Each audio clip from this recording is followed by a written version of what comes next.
Salut les geeks et les geekettes, j'espère que vous allez bien. Alors n'ayez pas peur, vous n'êtes pas dans un épisode des Contes de la Crypte, ce n'est pas The Creeper qui est en train de vous parler, mais c'est bel et bien Serge Autocar dans Geek in World.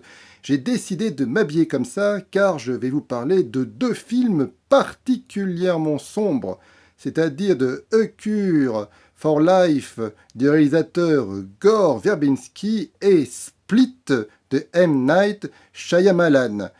Oh là là, ça va être très dur au niveau des noms, je le sens pour cette vidéo, ça va être très dur, je me concentre.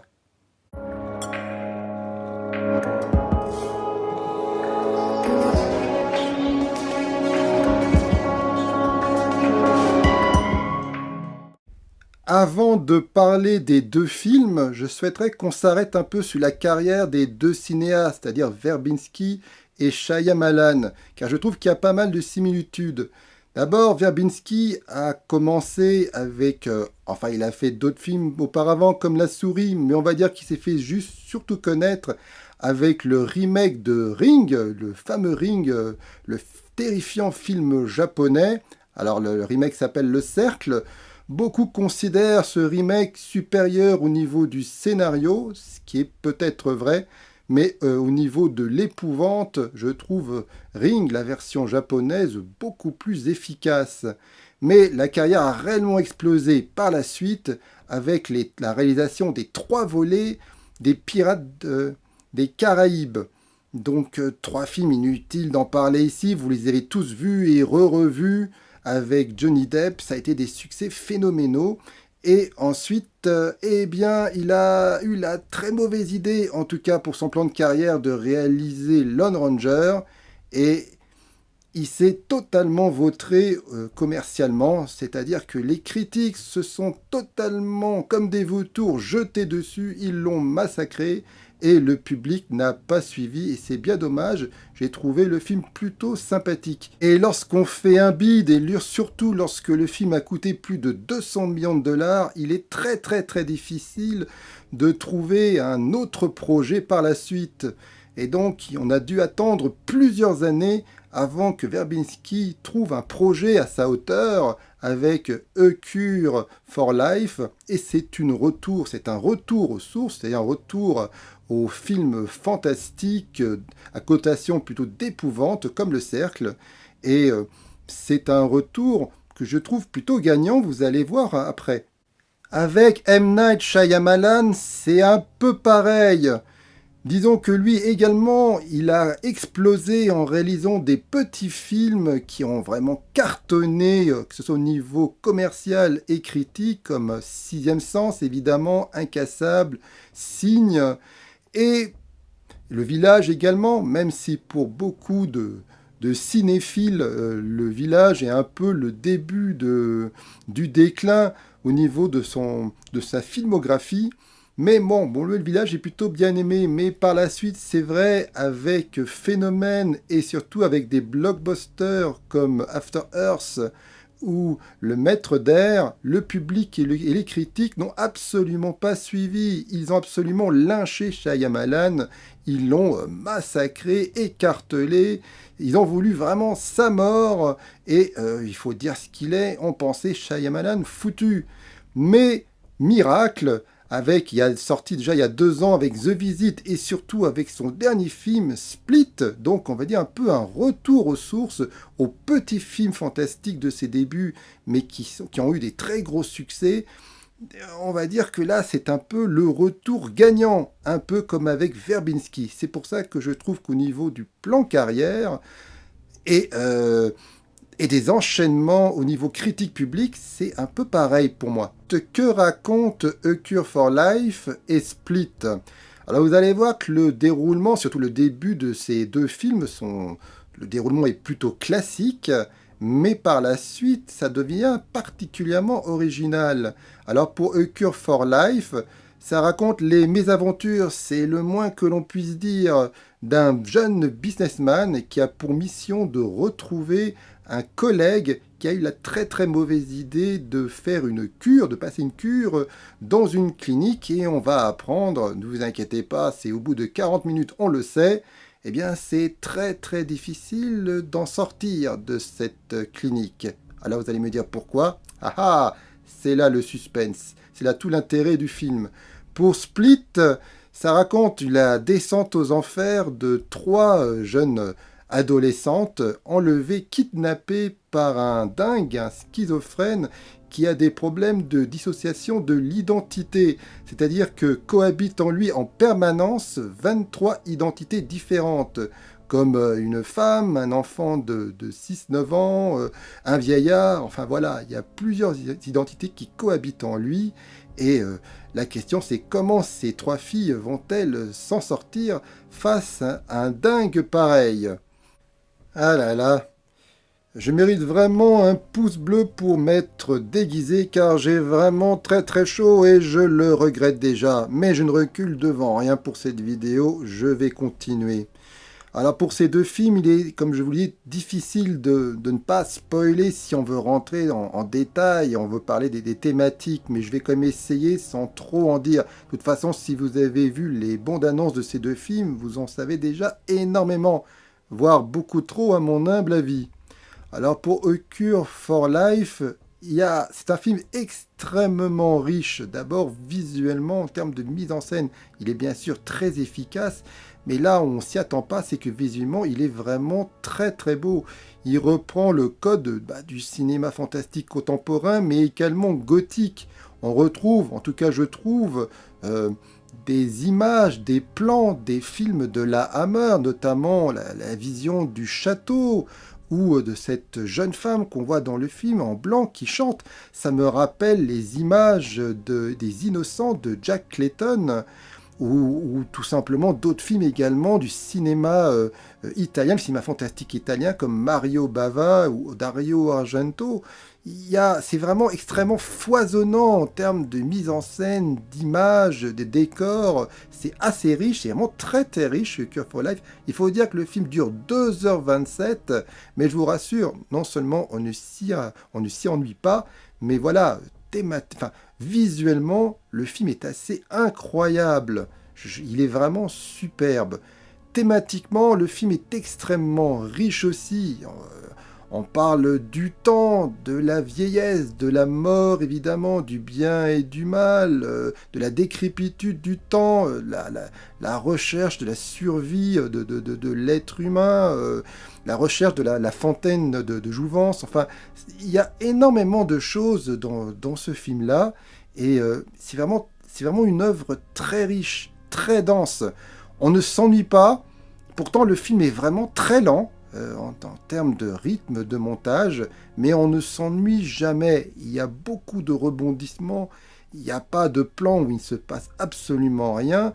Et au niveau du genre, c'est vraiment un film qui va entre le thriller paranoïaque, c'est-à-dire qu'on pendant une bonne partie du film, on ne sait pas si le héros est fou ou pas, avant de basculer dans le fantastique pur et dur. Et là, on est dans le fantastique quasiment gothique. On est vraiment proche, comme je l'ai déjà dit, des films de la Hammer. Et ça, je ne m'y attendais absolument pas. Même en voyant la bande-annonce, je ne m'attendais pas à un tel foisonnement dans ce film-là. On voit vraiment un fantastique, on va dire, contemporain, et également un fantastique qui me rappelle de certaines œuvres des années 60. Il y a aussi, en termes de thriller, bien sûr, on pense à Shutter Island de Martin Scorsese, mais le film, je trouve, va, à mon humble avis, beaucoup plus loin encore, et je le trouve vraiment plus riche. Pour Split, on est vraiment, enfin, le film navigue sans arrêt entre le thriller psychologique et le film d'épouvante traditionnel. Et, c'est extrêmement fluide.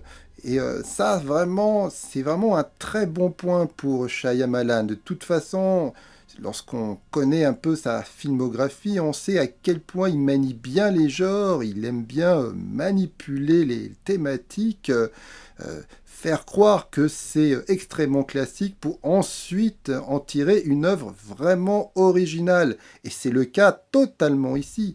D'abord, un cinglé, un fou qui kidnappe des gens et qui a 23 personnalités, 23 identités qui habitent en lui, euh, je n'ai jamais vu ça. Rappelez-vous, dans Psychose d'Alfred Hitchcock, il y avait il y avait deux identités, celle de Norman Bates et celle de sa mère. Point.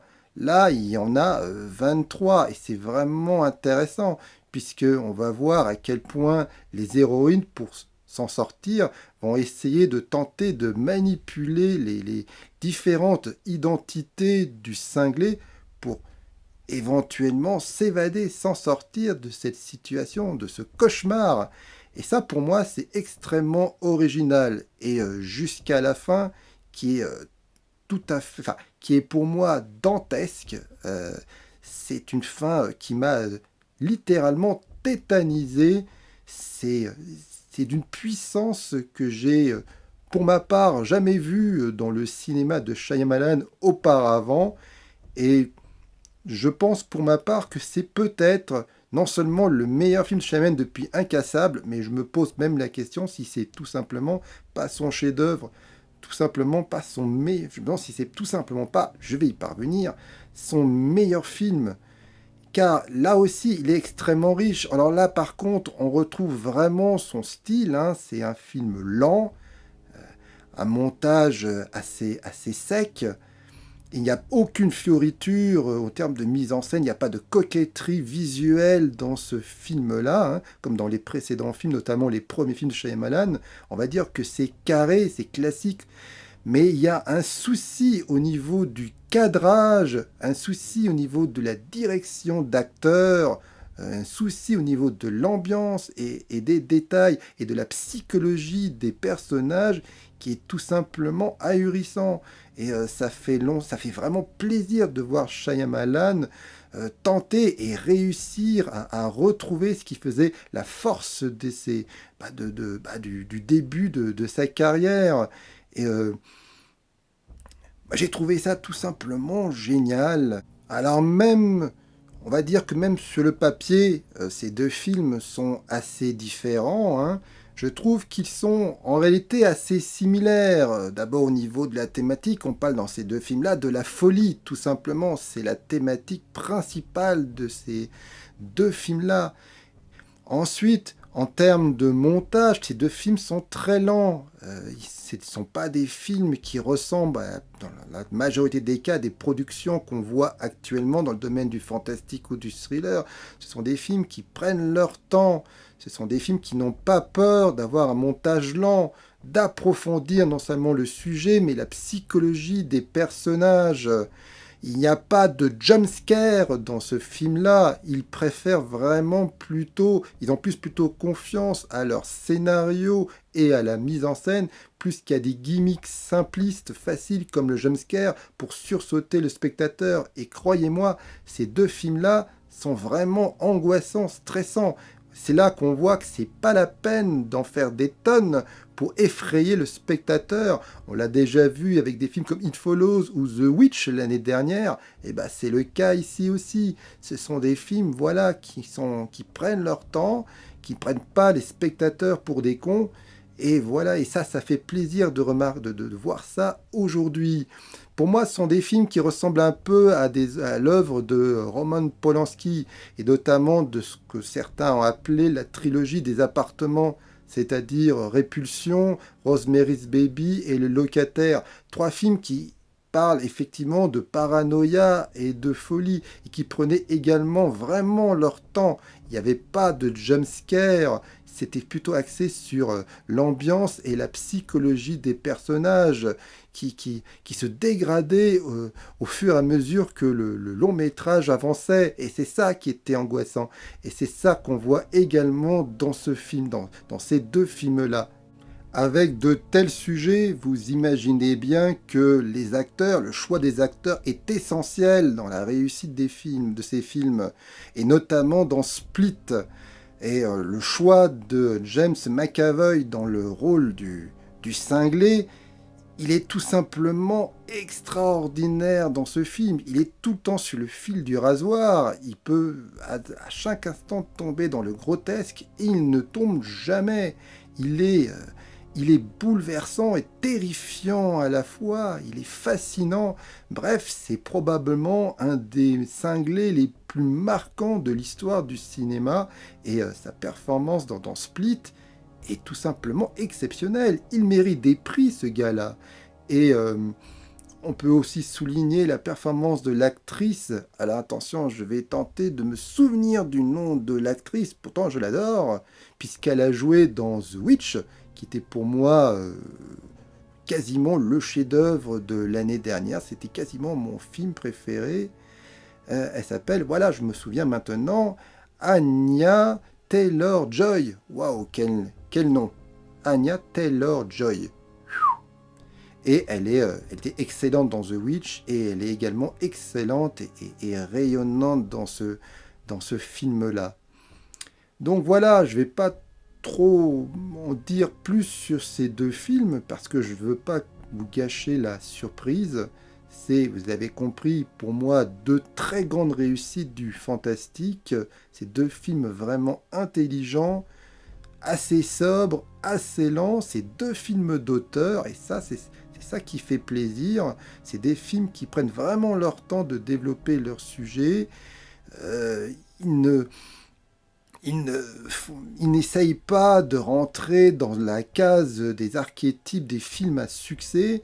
Et ça, c'est réjouissant. Et je ne m'attendais vraiment pas à ce que ces deux films-là soient de telles réussites. Bref, je suis un cinéphile heureux et je vous engage vraiment à aller voir ces deux films-là si vous aimez le cinéma fantastique intelligent. Je suis presque certain que vous n'allez pas le regretter. Bon, je crois que c'est le moment d'arrêter, sinon je vais bafouiller encore plus. Et puis, où je vais encore pire spoiler, et là dans les commentaires, vous allez me massacrer. D'ailleurs, dites dans les commentaires si vous avez vu ces films-là, ce que vous en avez pensé. Dites-moi si, je l'espère, je vous ai donné envie d'aller voir ces films. Mettez un pouce bleu si vous avez trouvé cette vidéo sympa. Abonnez-vous à ma chaîne si la culture geek vous intéresse. Et moi, eh bien, je vous dis non seulement bye, à bientôt, et je vais retourner dans mon caveau. Allez, salut!